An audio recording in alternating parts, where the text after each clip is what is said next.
CPEC is the China-Pakistan Economic Corridor. It is the long route of infrastructure projects connecting China's northwest province with the Gwadar port in Pakistan, and it is a part of China Belt and Road Initiative, which was launched in 2013 in China. It is a bilateral project between Pakistan and China. So, what is the implications for India? Why India is considering it, and why India is objecting CPEC? So, the most important reason behind it is that this project passes through the POK, Pakistan Occupied Kashmir, which is a disputed region between Pakistan and India, and it thus affects the sovereignty of India and the integrity. It affects the integrity of our nation because Kashmir is the integral part of our country. Moreover, looking on other aspects, that China could control over the international trade via sea if this project becomes success in the future. And China also have ambition of string of pearls, which is to encircle India by creating ports, airfields, and road networks. So it is basically a part of that mission to encircle India. So these were the major challenges and we can say implications which were for India.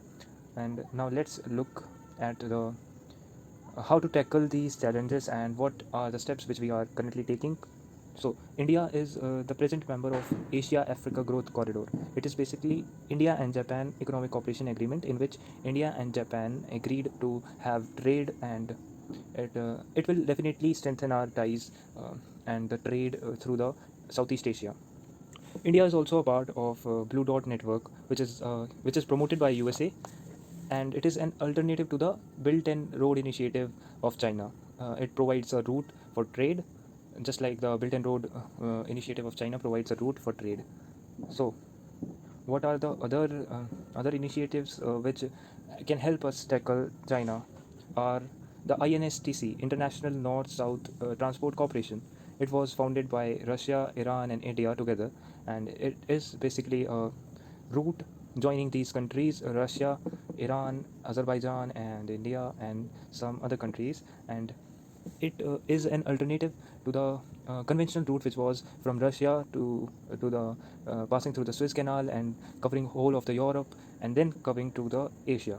So it during the Russia and Ukraine war, it became very difficult for Russia to trade with Asia because of the sanctions which the West put on the Russia.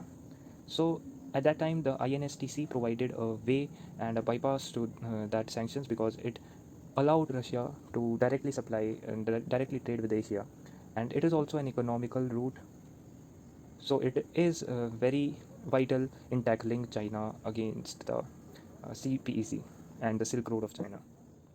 Next, there is one more strategy of China, which is to encircle India by creating ports and airfields, which the US called as the string of pearls. So, to tackle the string of pearls, we have a strategy of necklace of diamonds, which is basically uh, connecting with the countries and having strategic alliances with the countries which are neighboring with China, and which have some dispute with China. For example, the border disputes or sea disputes. So it is like making China have the taste of its own medicine. So yeah.